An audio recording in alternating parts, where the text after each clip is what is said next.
Success shouldn't feel this exhausting. If you're winning on paper, but burning out behind the scenes, you aren't failing.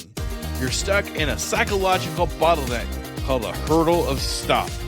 I've been there.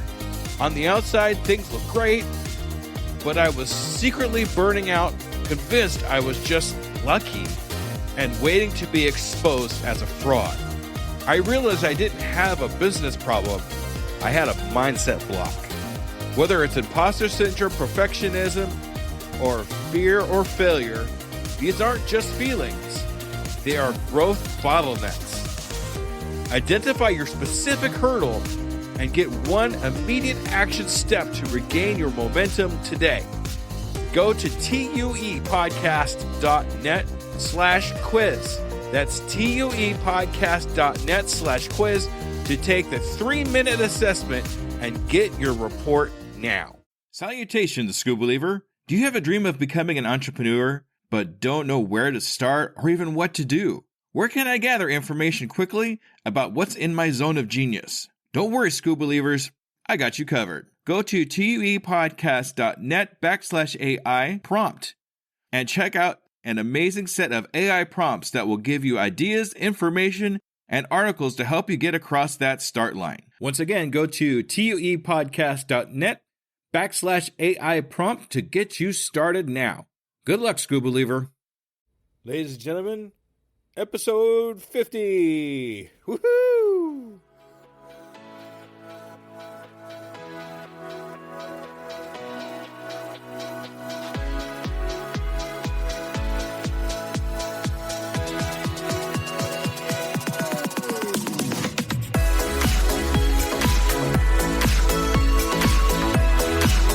Welcome to the Undiscovered Entrepreneur, the podcast where brand new entrepreneurs come to life and could quite possibly be discovered. Join me, DJ Skoob, and the rest of the Skoobelievers as we help these new businesses become a reality. And now, away we go!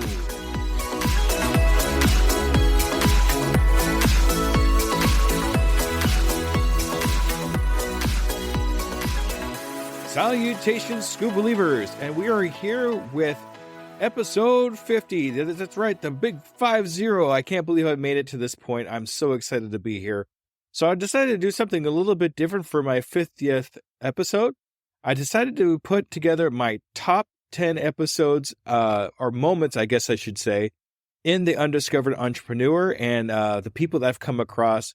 Everybody has been exciting over all 50 episodes, and I learned so much from everybody. But these are going to be the top 10 people that said something really profound to me that really made a difference in my life, in my podcast, and hopefully yours too. So let's take a listen to number 1 here, and this is with Joan and Barbara. Now, Joan and Barbara own Healing Headbands, and Joan actually said something that was really inspiring to me. So let's go ahead and take a listen to what she has to say in this first round.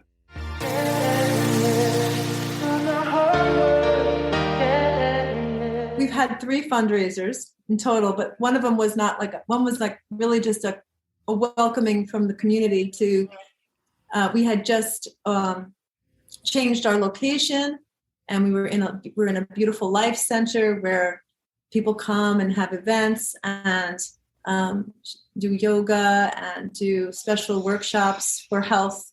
And so we had opened our doors up there to set up a space for ourselves to work. And so we were just sort of opening ourselves to the community to say, here we are, sort of like a grand opening, so to speak. Mm-hmm. And we had 25 artists from the community come showcase their work. And it wasn't really a fundraiser, but we have these little wristbands that we hand out. There were 150 people who showed up, which was a mind. We were like completely astounded by that. It was amazing, actually. And so because everybody had a different color wristband, we were able to gather them in different groups and help them understand the process of laughing together. So they were like little communities, little circles of the people that never met maybe before, very random. And so we were able to illustrate to the community what we are doing. And it was the first time we ever really showcased that to a large group of people. And afterwards, people were putting money into a basket. And we were like, oh, we didn't really know. We didn't really want any money. We were just here. So, we made some money for the organization that night. And that was a surprise to us. And then we thought, have another. So we did it again. But this time it was a real fundraiser, and it was we did very well. Yeah, that's nice. That's a fantastic example of if you help other people, they will help you. Isn't that just an amazing story? And like I said at the very end there, it's a great example of if you help and you give in your community and that kind of thing, people will return that love. People will return all that kind of thing in one way, shape, or form, whether it be money or talking about your company or anything else along those lines. It's amazing what just a little bit of help with your community can actually do. So I'm really glad that Joan pointed that out, and I really hope you learned something from that. Okay, so our next person we're going to be talking about here as probably one of the most amazing people I've ever had on my podcast out of all the interviews that I put together. This is none other than the great Cliff Ravenscraft. Cliff Ravenscraft, if you don't know who he is, you got to look him up because he is an amazing gentleman. Now, in this one, we talk a little bit about the book. This is actually where I first heard about the book, The Big Leap. And it really inspired me to look into the book. And let's see what Cliff has to say about it that really got me going. I had a friend of mine, I won't mention his name here, but I had a friend of mine and I read this book called The Big Leap. Mm-hmm. And it only took 4.5 hours, 5 hours to read this entire book. I mean, you can read it in an afternoon. And oh my gosh, it transformed my life. I mean, I shut down 100% of my podcast Answer Man revenue and made the decision within just a few short weeks to completely rebrand myself from Podcast Answer Man to the Mindset Answer Man, a decision that I had been mulling over for more than 2 or 3 years at that point. Mm-hmm. I read this book and I'm like, oh my gosh, okay, this is the eye-opening thing. And I first read the book, did a YouTube, Facebook Live. I did a Facebook Live about the topic of the book. I explained the entire book in about 15, 20 minutes. And I said, hey, in 1 year, I will not have a single product or service related to podcasting whatsoever. You will not be able to hire me. So you've got 1 year to sign up for Podcasting A to Z. About a week later, I said, you've got 90 days. Mm-hmm. And then 1 week after that, so 2 weeks after I read this book called The Big Leap by Gay Hendricks, I said, it was 2 weeks later, I said, my next session of Podcasting A to Z, it is absolutely my last session. This is your last chance. This is it. And that was it. And I've lived up to that I have not done any podcast coaching or consulting since then. But my friend got the book and he says, Cliff, I've got lots of books on my list and stuff like that. But, every now and then when you recommend a book, I'll put it at the top and go ahead and read it. And so I read the book. It's called The Big Leap. And he's like, I don't get it came in a text message. Cliff, I read The Big Leap. Next line. I don't get it. The next line. What's the big deal with this book? And so I said, do you have time for a quick FaceTime call? Mm-hmm. And he said, sure. So I sat there. I said, let me ask you this. Did you read where it asked this question? Are you willing to feel good and have your life go well all of the time? That's in there? Yes. Do you remember that question? No. Think about that question. Answer that for me right now. Are you willing to feel good and have your life go well all of the time? He's like, wow, that's a pretty profound question. I said, exactly. So that's number one. Number two, did you learn about this zone, that? Yeah, I understood the zones. Okay, but did you actually answer there are 4 questions that help you discover your zone of genius? He goes, where's that at? And I said, well, here, let me ask you these questions. And I asked him the 4 questions. Right. He goes, oh my gosh. And his life was changed in that moment, in that conversation. in that very moment is when my life was transformed as well, too. Right after that interview, I went out and actually got The Big Leap. I actually got it on Audible. And oh my gosh, I can't believe what it actually has done to help me in my entrepreneur venture. It really got my focus on the right thing, finding out what my zone of genius is and how to actually incorporate that in my business. And I just can't stop talking about it. You'll actually hear me over and over again talk about The Big Leap. So if you want to read The Big Leap, look into my show notes. I will have a link to that book if you want to purchase that book on Audible or anything like that. I'll have a link there for you where you could possibly get it for free. If you'd like to hear a little bit more about The Big Leap, on my episode 25, look back in my archives, episode 25, I actually talk about those 4 questions that Cliff was talking about. Ask yourself those 4 questions to help you find what your zone of genius is. Okay, so now that we're done talking to Cliff, and thank you, Cliff, thank you very much for those wonderful words. We're going on to this next gentleman, which I was really excited to find him. He is the youngest person on my podcast. That's right, we're talking about KJ. KJ is an NFT creator, and he also speaks around the world about different types of things kids can do to become better people, possible entrepreneurs, all that good stuff. He has some great information, so let's see what he has to say.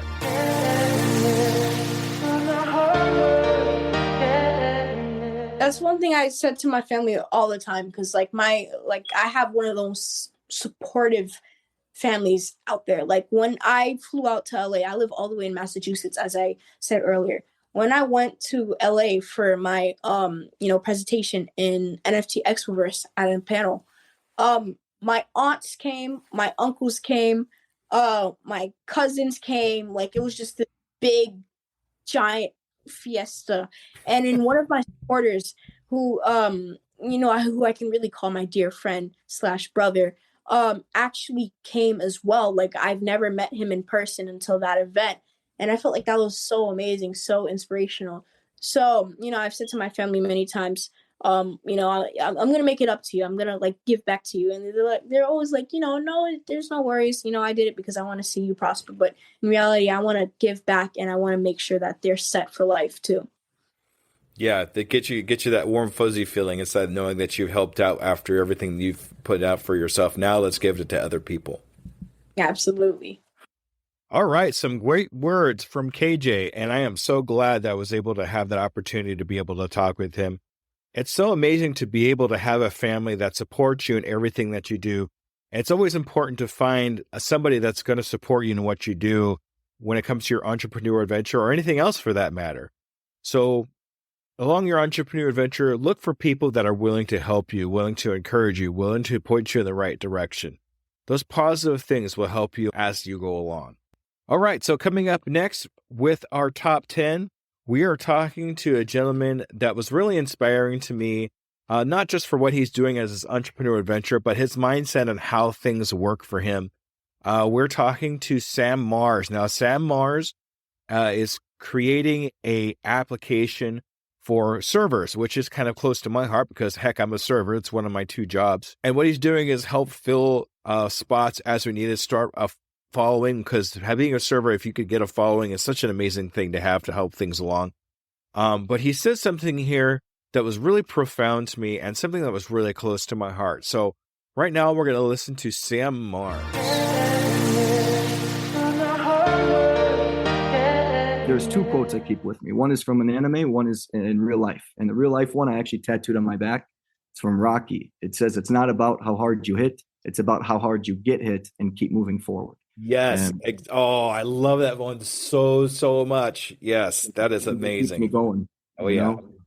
The other one, it's something that when I'm feeling, burnt out, or if I'm feeling horrible, or like I just failed, there's a quote from an anime called Full Metal Alchemist. And the character Edward Elric, he and his brother Alphonse Elric both say it throughout the series.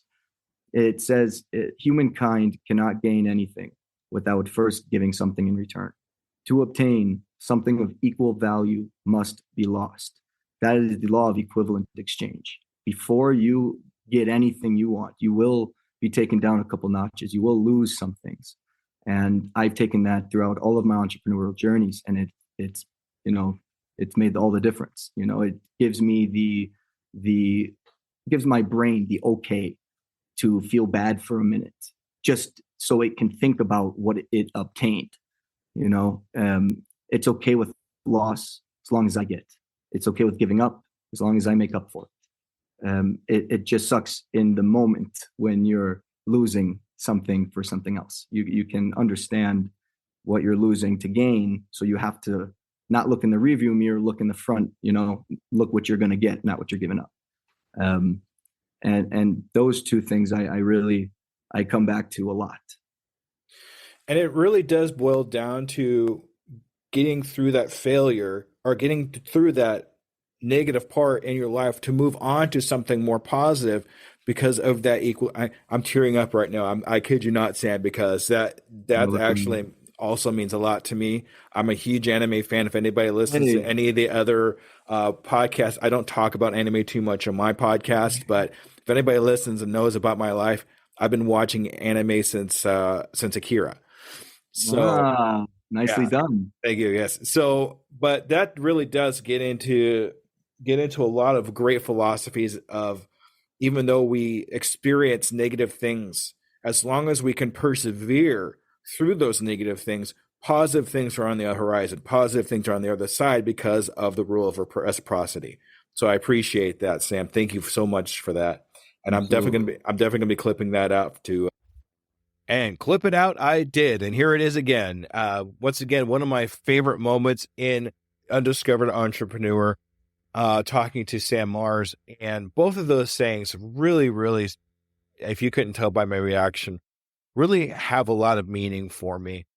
And I could definitely attest to the point where as many times as I get hit, it's not about how hard I hit back or anything like that. It's about how many times I can get up from being hit is really what's important and what makes me who I am.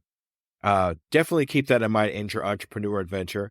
And I know it came from an anime, but it really is something. Now, I'm big into anime. If anybody has listened to any other podcasts that I've been a part of, not so much of this one, I don't talk about anime too much in this podcast, but I've guested on several other podcasts where we talk about anime. And that's one that I always come across that really means something really special to me, is the rules of reciprocity and giving up something so we can make something else.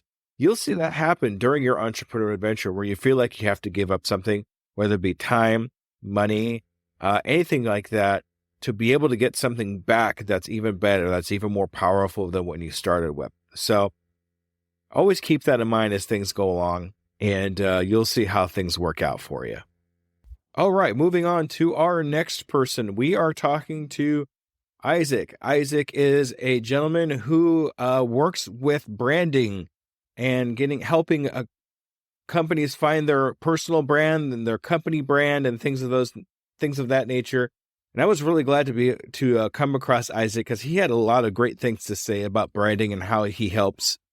And we got to hear a little bit about the differences between a logo and a brand, because that was something that I wasn't really sure on. So I was able to ask him that question. Let's hear what his answer was.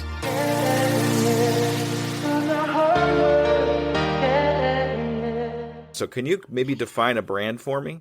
Yeah, well, that's a beautiful thing to understand and to note too, that a logo is a part of a brand. It isn't the brand. The brand itself would be Coca-Cola, and the Coca-Cola logo is an aspect. The name is an aspect, and they're all extensions and pieces of the brand as a whole. So let's say, we have the company Coca-Cola, and that is the master piece of the jigsaw puzzle, and every single different piece kind of comes together. So the brand, and this is the other thing that I would also note before I answer that question, is there are different kinds of brands.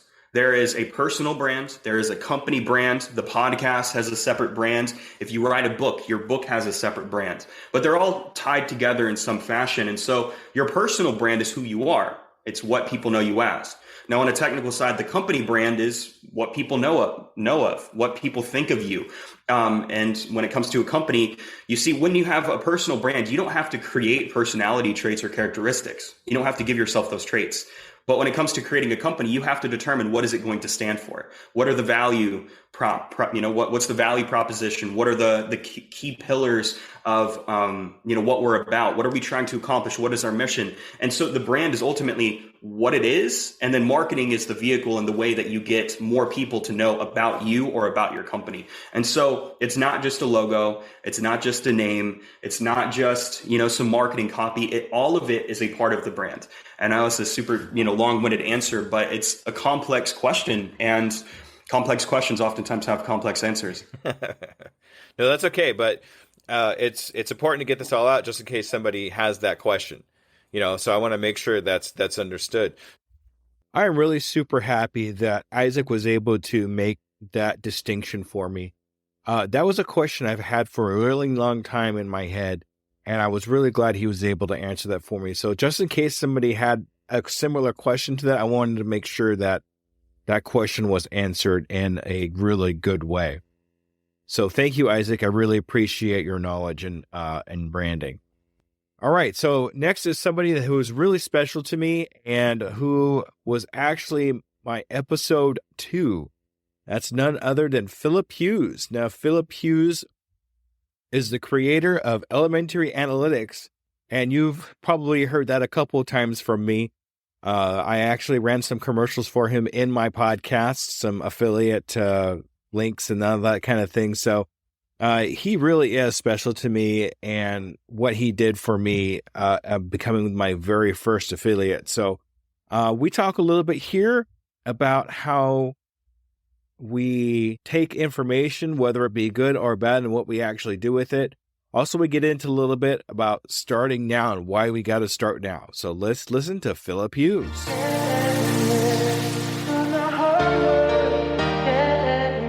If you get actual bad feedback, it's not a bad thing, it's a good thing. So I think you've got these software ideas you want to do. You can go and do them and get them validated. One thing I would say as well is I've made the mistake is if you get an idea validated, stick with the path you then want to go with it, and trust your instincts, trust your ideas.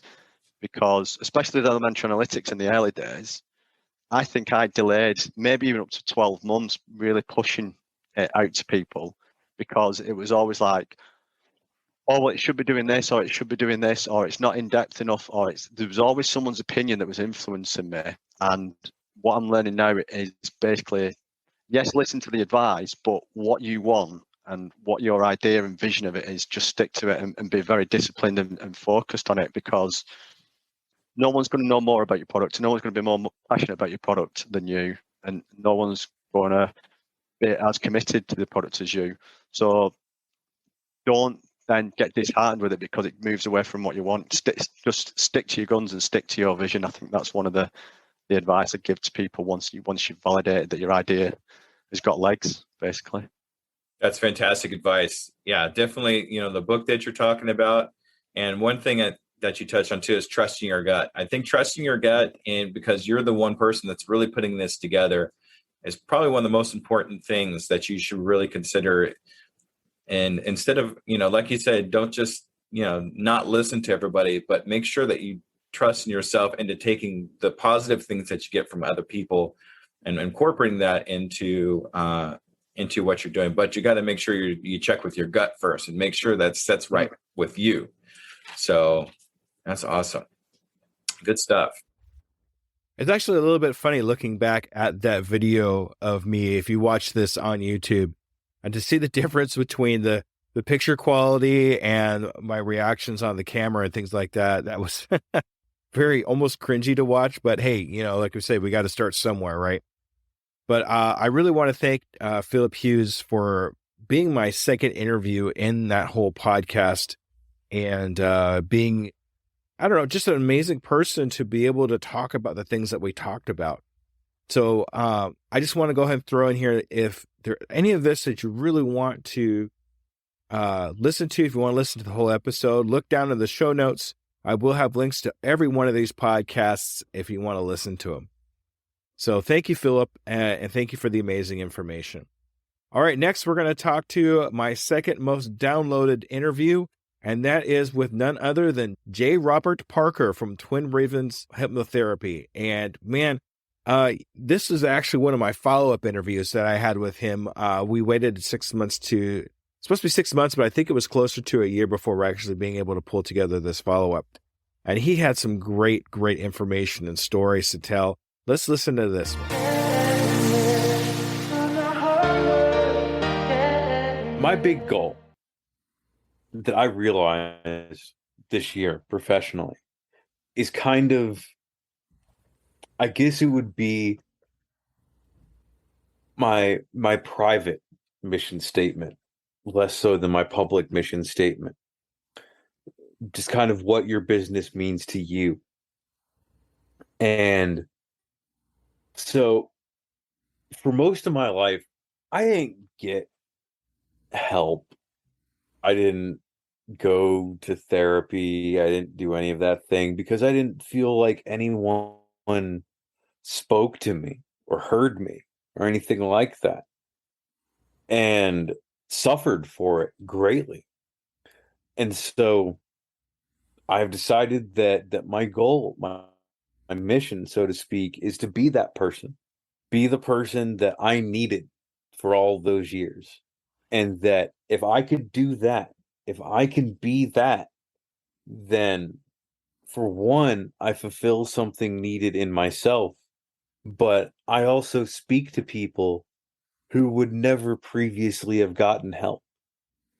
I have a good amount of clients that they hate therapists and therapy, but they'll talk to me and they'll see progress with me because of that relationship, because of that love and that concern, and the fact that I always keep that in my mind, that my private professional goal is to be the help that I never got, that I could never find, because I wasn't beyond help when I was younger. No one's ever beyond help.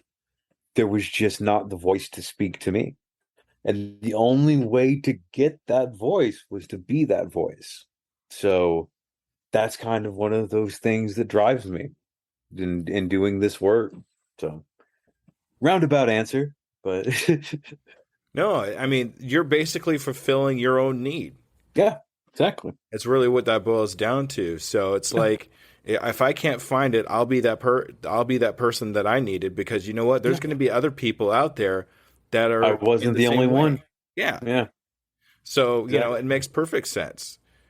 Isn't that amazing? Isn't that something you'd really like to be? Is the one thing that you never had in your life, to actually become that one thing that you really need to be for yourself, because you know for a fact there's other people out there that are experiencing the similar things that you're being, but never had that help.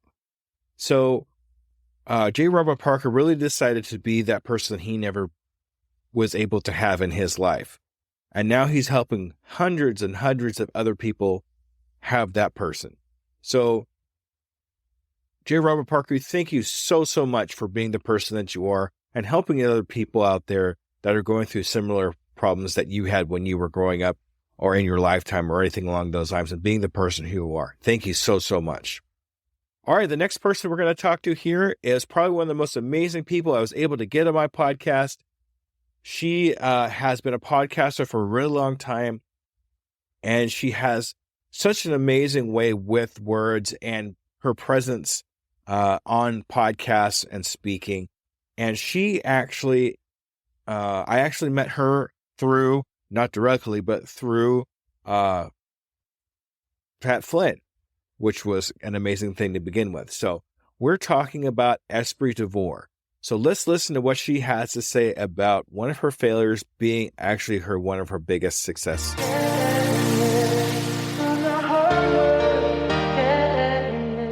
Is there one particular failure that you're proud of, and why? What came up for me when you asked that was my sports company. It's the most epic experience ever. The thing about that word and the thing that made me take pause is anything really a failure if we're learning from all of it and just leveling up throughout our lives? Like if our whole life is like one big journey, then technically nothing really like failed because it's serving some purpose of value. But the classic failure, I had this company for several years, madly in love with my company, gave everything, money, spirit, time to the company. It didn't end up ultimately where I had aspired for it to go. For a lot of years, I thought I failed. I even went into a terrible depression, didn't know who I was anymore because my identity was my company.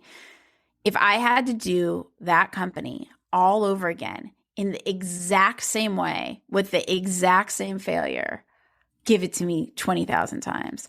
Most epic ride of my life. Like, and it was painful in some, but it was just like incredible. And to know that I gave life my all, and I continue to give life my all. I have some down moments, but like overall, I really like give life my all. It's just so exciting to know that I've lived that way and that I took chances. I mean, my sports company, I said, led to meeting with the top pro athletes in the world, something that was exciting for me, learning about startup life and venture capital and the kind of network I made. I could go on and on just because it was like I was a rock star. I mean, I didn't know I was a rock star at the time. But now looking back, I'm like, yeah, you were awesome, And so I just think the more that we show up to life and to ourselves, no matter how afraid we are, like that's never a failure, no matter how it turns out. As long as you don't hurt anyone and you live a life of integrity, like showing up to yourself and to life, even if it's a societal perceived failure, like a company not working, it just is. It's just another chapter in one big book. Isn't that a great way to kind of wrap that whole thing up in a tight little bow for yourself? Just a chapter in one big book. And I really think she was still very proud of what she accomplished in the sports company, even though it ended up being a little bit of a failure. But was it really a failure if you learned something and you can actually take that learning and move on to your next entrepreneurial adventure with that knowledge that you took from that failure? But is it really a failure? No, I don't think so. As long as you keep moving on, you keep moving forward, it's not really a failure. It's just a learning curve. It's just a point that where you learn something for what you're going to be doing next. So thank you, Esprit. I really appreciate the excellent words that you have. And I'm looking forward to meeting you sometime again in the near future, okay? All right, so our next person. Oh, I'm so glad to have this for you. Clayton. Clayton is the owner of GreenPow. He designed an app where it's an easy way for you to get lawn services by the push of a button. And he has these services all over the place now. But he really has some great information if you're starting to want to start your entrepreneur adventure. Let's hear what he has to say.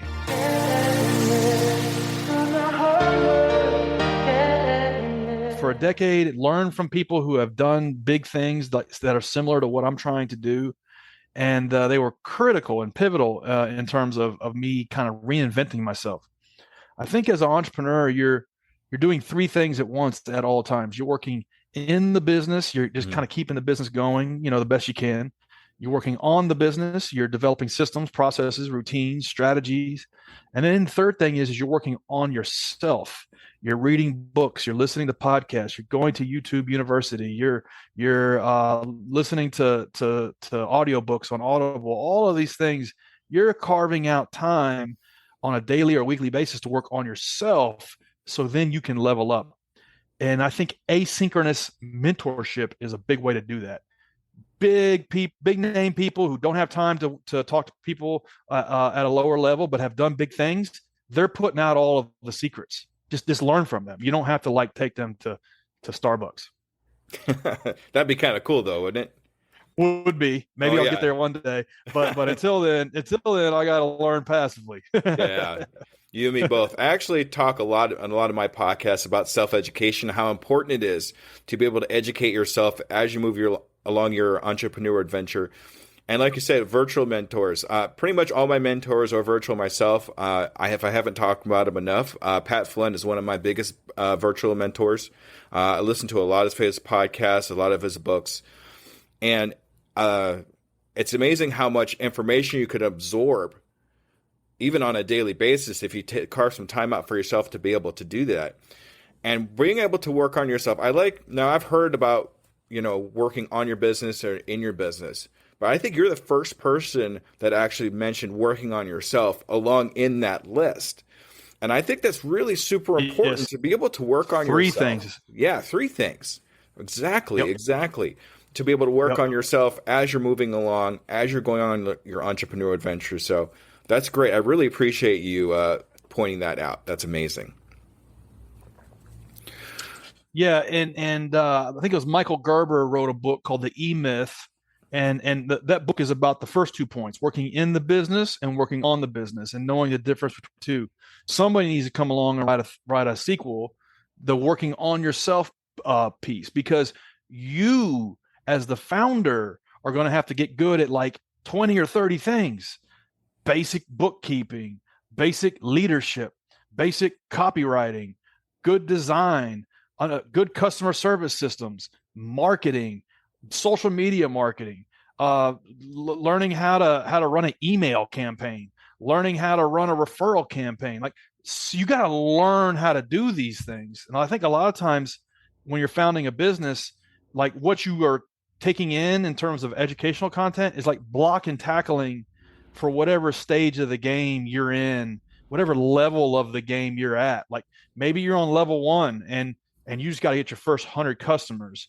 Well, then like at that stage of the game, you need to be learning good copywriting for like good pitch emails. You need to be learning like how to use LinkedIn to develop a prospect list. You need to be learning about how to pitch a good value proposition and how to close. And then maybe level 2 looks a little bit more like you're building a sales organization. And then you need to learn like, how to develop a predictable revenue sales strategy and how to build a sales team. Like you're learning these things. You got to set aside time to learn this stuff, to play the different levels of the game.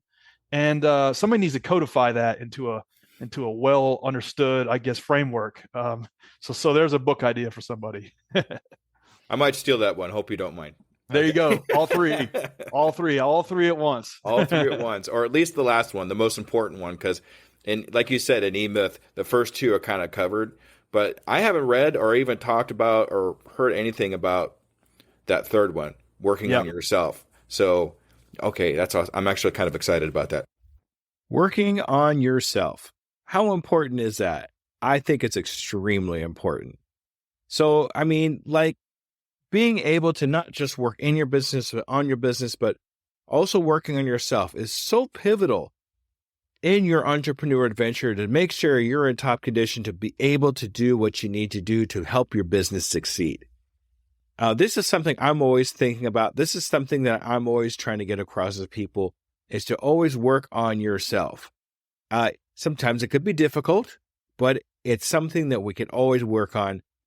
Even just like on a lunch break or something like that. That little thing, that little bit of information that you get for yourself could mean the difference between something being possibly profitable, or even like, who knows what it could be, or not, right? Or it could be, you don't do it and nothing happens. So it's really something important to think about in your entrepreneur adventure, that you're working on yourself along with everything else that's going on. Thank you, Clayton. I really appreciate you.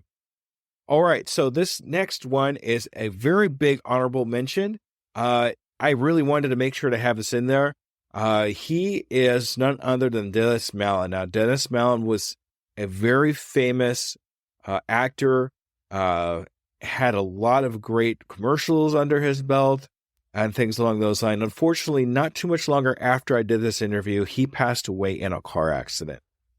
So I really wanted to make sure I had him somewhere in this podcast because he is an amazing person. So let's go ahead and listen to one of his greatest accomplishments in his life.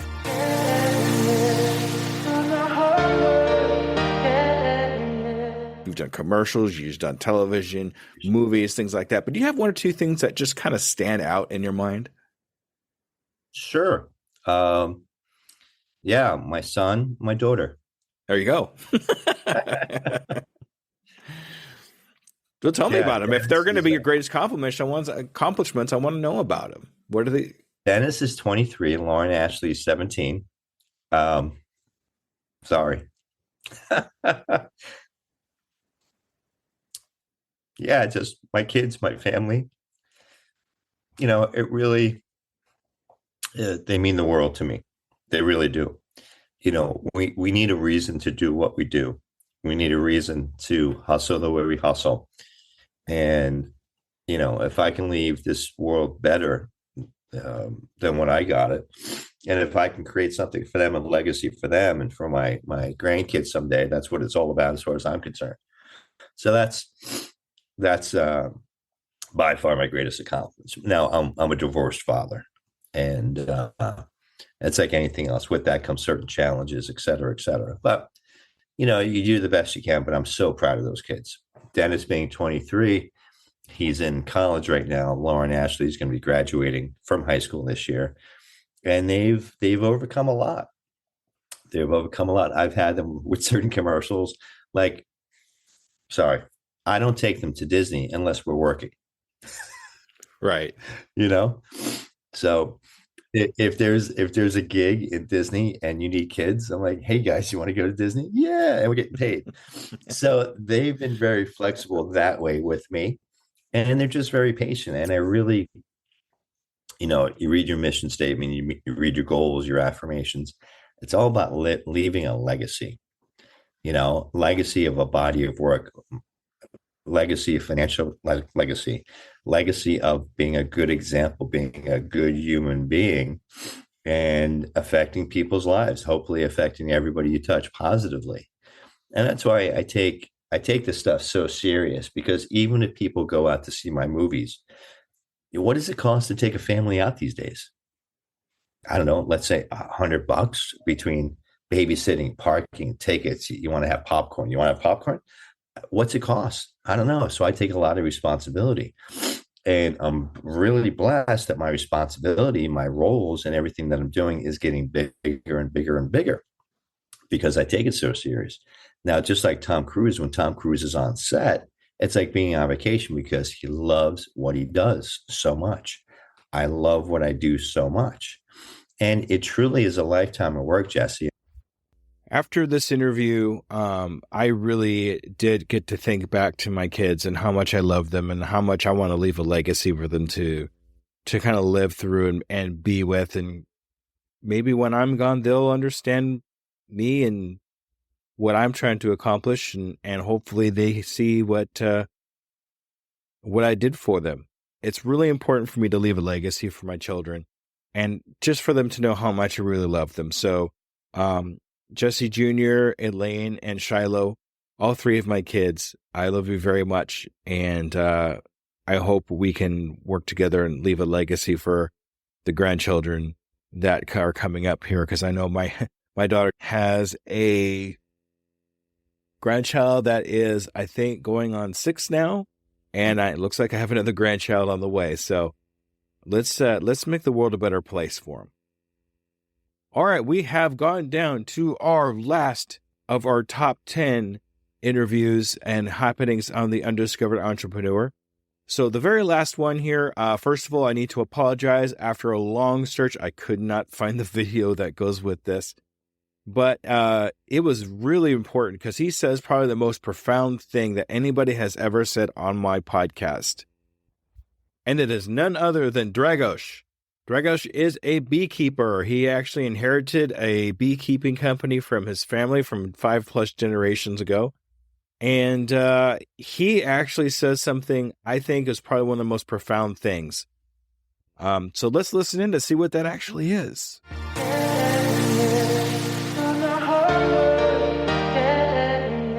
I'd like to tell you a story, a small story, if you don't mind, about believing in yourself. So a while back, I've met a gentleman called David. He was he was a treasurer here in Great Britain, retired. And he was really impressed with my excitement and me just wanting to be everywhere and meet everybody and talk and learn. And this was in a place in Rome, in this hotel that I was working for the English church back then. In the evening, one evening, he saw that I was very anxious, and he asked me why. And I said, I have a finance exam the next day at the university in Rome back then, and talked finance a lot. And he knew I dominated the subject.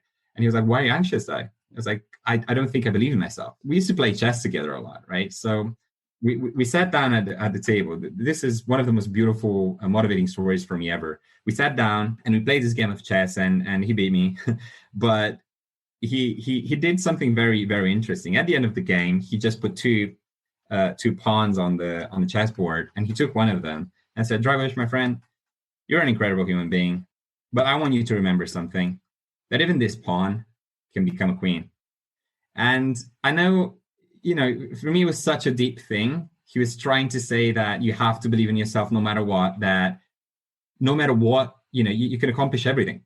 You have that strength to accomplish whatever you want in your life. You just have to want it. You just have to push. You just have to keep doing what you're doing, and to believe more in yourself. God, that's such an amazing. I wrote that down.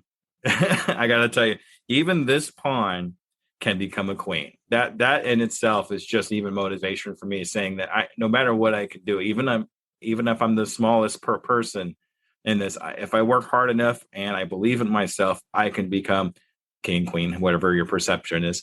That is just some great words. And great words they were. And I just really am glad to be able to hear those words, because that's something I think about constantly, is how even though we're small, we're just getting started, we could still become whatever we want to be. And it's really important to kind of keep that in the back of our head as we're going along in our entrepreneur adventure. So with that, thank you very much for listening to my top 10 episodes of happenings on the Undiscovered Entrepreneur.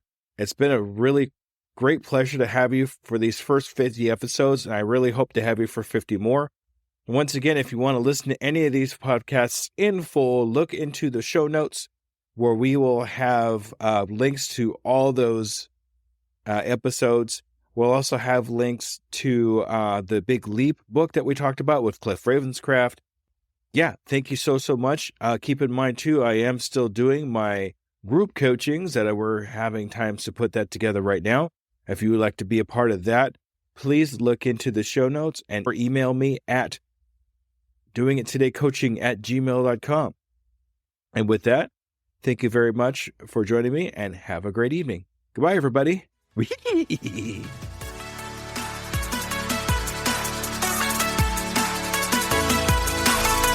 Hello there, DJ Skoob here, and I just want to personally say thank you for listening to my program. I really hope you learned something.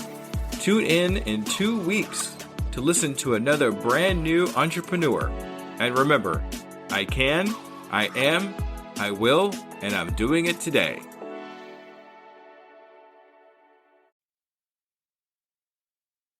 As a worker of 2 full-time jobs, running a podcast and coaching, every minute counts in my day-to-day. It's hard to be consistent in any of my social medias. And at this point, I cannot hire a social media manager. Pinnacle AI to the rescue! I've been using Pinnacle AI for a couple of weeks now. I'm seeing big improvements in my outreach and consistency in all my social medias. Do you want to save time and increase your productivity too? Go to tuepodcast.net/AI for more information. Save yourself time and grow your brand. Try it now and see what it can do for you. Hello, Skoobelievers. Let me ask you a real quick question.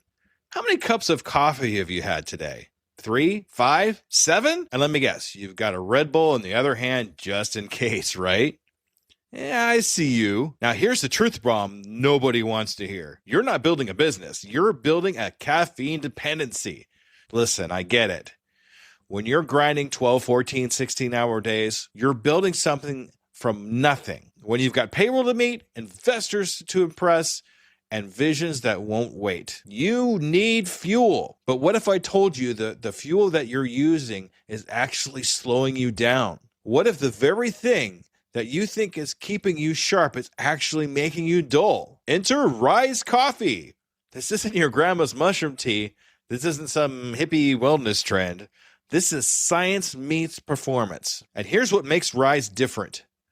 less than half the caffeine of a regular cup of coffee. But here's the kicker. You won't miss it. 6 organic powerhouse mushrooms, including cordyceps, what Olympic athletes use, and lion's mane, what Silicon Valley biohackers swear by. Sustained energy that doesn't spike and crash. We're talking smooth, clean power from morning to moonlight. Crystal clear focus without the jitters. Imagine closing the deal with calm, confident mind instead of the caffeine chaos. Gut health and immune support, because what's the point of building an empire if you're too sick to enjoy it? So here's the challenge to you. Stop borrowing energy from tomorrow. Stop running on fumes and call it a hustle. Stop wearing your caffeine addiction like a badge of honor. Real entrepreneurs optimize, real entrepreneurs adapt, real entrepreneurs win. You can't win if you're crashing at 2 p.m. while your competition is just getting started. Break the cycle. Head to risesuperfoods.com right now and use code PODNA15 for 50% off your first order.